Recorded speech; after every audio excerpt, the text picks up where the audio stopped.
Hello दोस्तों, कैसे आप सब। मैं हूं अजीत शर्मा और बहुत बहुत स्वागत है आपका हमारे इस यूट्यूब चैनल पर। आइए आज हम लेकर आए हैं आपके लिए फिजिक्स और फिजिक्स का आज हम देखेंगे यूनिट्स के बारे में कि जो कहीं ना कहीं एग्जाम में बहुत बार पूछे गए हैं। जैसे कि नॉर्मली अगर प्रीवियस एग्जाम की बात करें तो पेट एग्जाम जहां पे बहुत अधिक विद्यार्थियों ने पेपर दिया था, वहां पर देखा गया कि एक पेट एग्जाम में यहाँ से क्वेश्चन आए थे। इस छोटे से सेक्शन से क्वेश्चन आ गए थे जहाँ पे आपको अधिक से अधिक नंबर मिल सकते थे अगर आपको ये चीज़ें पता होती। तो आइए हम इसी चीज़ के बारे में देखते हैं। सबसे पहले बात करेंगे यूनिट। यूनिट क्या होता है? किसी भी चीज़ को देखने, जैसे मान लीजिए आप हैं, आपको अगर जानने के लिए आपको जरूरत क्या पड़ती है? एक नाम की जरूरत पड़ती है। ऐसे ही फिजिक्स में सभी टर्म के बारे में जानने के लिए हमें उनके एक सिंबल, एक नाम की जरूरत पड़ती है। उसी के बारे में आज हम लोग देखेंगे, ठीक है। देखिए, चलिए सबसे पहले है यूनिट। यूनिट में क्या है? SI unit. लंबाई की बात करें, कोई भी चीज़ क्या है? लंबा है। आप नॉर्मली बोलते हैं कि लंबाई है, इसकी लंबाई कितनी है, तो आपकी जुबान पे आता है कि 2 मीटर है, 3 मीटर है, 4 मीटर। मीटर क्यों आ रहा है? क्योंकि आपको शुरू से सिखाया गया है कि लंबाई को हम किस में मापते हैं? मीटर में। इसलिए आपको ये जानना है कि लंबाई को हम किस में मापते हैं? मीटर में। तो ये इसका क्या हो गया? एसआई यूनिट हो गया। क्या हो गया? एसआई यूनिट हो गया। इसके बाद आता है द्रव्यमान। द्रव्यमान को हम क्या बोलते हैं? मास। देखिए, मैंने सारी चीज़ें लिख दिया है थोड़ा सा ताकि समय कम लगे और आपको ज़्यादा चीज़ें मैं बता सकूं। तो द्रव्यमान का मतलब क्या है? मास। कोई भी चीज़ है, जैसे मान लीजिए मार्कर है, हम मार्कर को यहाँ पर रखे हैं, इसने क्या किया? कोई ना कोई मास यानी ऑक्युपाई किया, स्पेस ऑक्युपाई किया है। जैसे मान लीजिए ये है तो इसके चारों तरफ क्या इतना जगह, ये हमारे हाथ का ये स्पेस ऑक्युपाई किया है, इसे ही बोलते हैं इसका मास, ठीक है। तो मास को हम किससे देखते हैं? किलोग्राम में, ठीक है। आप कुछ भी आता है ऐसे रख जाता था, बोलते हैं कितने किलोग्राम का है, यानी मास को हम किस में डिनोट करेंगे? ऐसा यूनिट क्या हो जाएगा इसका? किलोग्राम। इसके बाद आता है टाइम। देखिए, फिजिक्स में हम चीज़ों को बहुत ही एक्यूरेट जानने की कोशिश करते हैं, इसलिए हमें बड़ा वैल्यू लेकर नहीं चलना पड़ता। इसलिए हम हमेशा क्या करते हैं? सेकंड को लेकर चलते हैं, जहाँ से हल्की सी माइनॉरिटी रहे और हमें ज़्यादा से ज़्यादा चीज़ें वहाँ एक्यूरेसी मिल सके। इसलिए हम क्या होगा? टाइम का क्या होता है? हमेशा सेकंड। आप कभी भी मिनट या फिर घंटे मत देखिएगा, हमेशा क्या होता है? सेकंड। टाइम को लिए किसी भी कंडीशन में टाइम हमेशा क्या होता है? ऐसा यूनिट क्या होती है? सेकंड, ठीक है। कई बार एग्जाम में घुमाने के लिए दे देता है कि मिनट, हावर्स ऐसे दे देगा, लेकिन आपको क्या करना? घूमना नहीं है, आपको आज ये जान जाना है कि सेकंड ही होता है। इसके बाद बात करते हैं हीट, ताप जिसे बोलते हैं। हीट को हम किससे डिनोट करते हैं? केल्विन से। आजकल जो पहले था हीट को केल्विन से डिनोट करते थे, आजकल हम क्या करते हैं? डिग्री सेल्सियस से डिनोट करते हैं। आजकल नया नाम जो हो गया उसका डिग्री सेल्सियस होता है। आपसे पूछा जाए कि आज बहुत गर्मी, आज का टेम्परेचर कितना है, तो आप सीधे आपके जुबान पे आती है कि 5 डिग्री सेल्सियस है या फिर 6 डिग्री सेल्सियस है या फिर 40 डिग्री सेल्सियस है। बार बार सेल्सियस आ रहा है, इसका मतलब ये जो नया नाम है वो क्या है इसका? तो आपका डिग्री सेल्सियस है और इसे केल्विन भी बोलते हैं। एग्जाम में अगर आ जाए तो ये गलत नहीं होगा, वो केल्विन में भी ऐसा यूनिट इसकी होती है।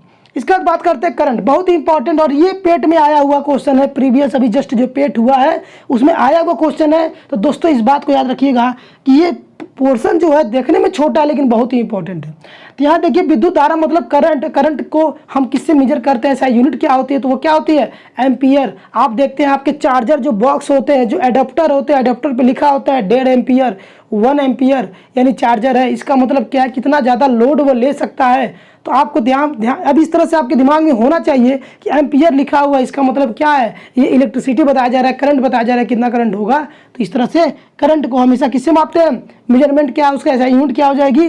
एम्पियर हो जाएगी। इसके बाद बात करते हैं ज्योति तीव्रता, जिसे हम बोलते हैं लुमिनस इंटेंसिटी, यानी कोई भी लाइट है कितनी तेजी से आ रहा है, उसको हम किससे डिनोट करते हैं? कैंडिला से। कैंडिला, ठीक है। इसके लिए हमेशा यूज होता है क्या? कैंडिला। पदार्थ का, कोई भी पदार्थ है, कोई भी मैटर है, तो उसके परिमाण को हम कैसे देखते हैं?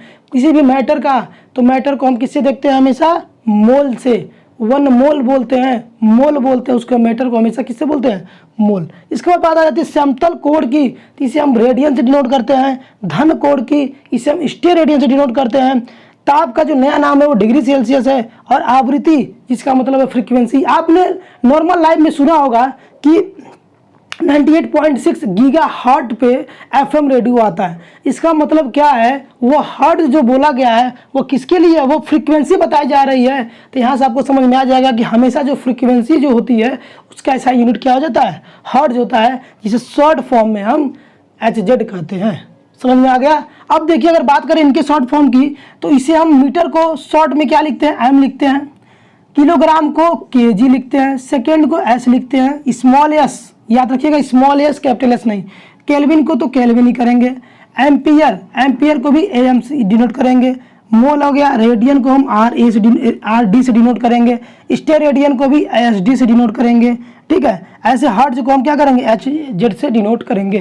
तो इस तरह से चीज़ें लिखी होती हैं, तो आपको ये चीज़ें अच्छे से जान जानी है। और एक चीज़ और है, आप देख रहे हैं कि एक प्रकाश वर्ष बराबर यानी एक लाइट ईयर 1 लाइट ईयर बराबर क्या हो जाएगा, 9.46 × 10⁻15 मीटर, ठीक है। और वहीं अगर हम एक पार्सेक की बात करें, एक पार्सेक बराबर हो जाता है 3.26 प्रकाश वर्ष। यानी देखिए ये जो वैल्यू है वो कहीं ना कहीं कई गुना इसके है, इसलिए सबसे बड़ी जो वैल्यू जो माना जाता है वो होता है एक पार्सेक, और एक पार्सेक बराबर क्या हो जाता है 3.26 प्रकाश वर्ष। आज का वीडियो जो हमारा था वो यहीं तक था, क्योंकि हम देखिए छोटे छोटे वीडियो से आपको कवर करने की कोशिश करेंगे ताकि और भी चीज़ों को आप पढ़ सके, सिर्फ साइंस सेक्शन में न रहे।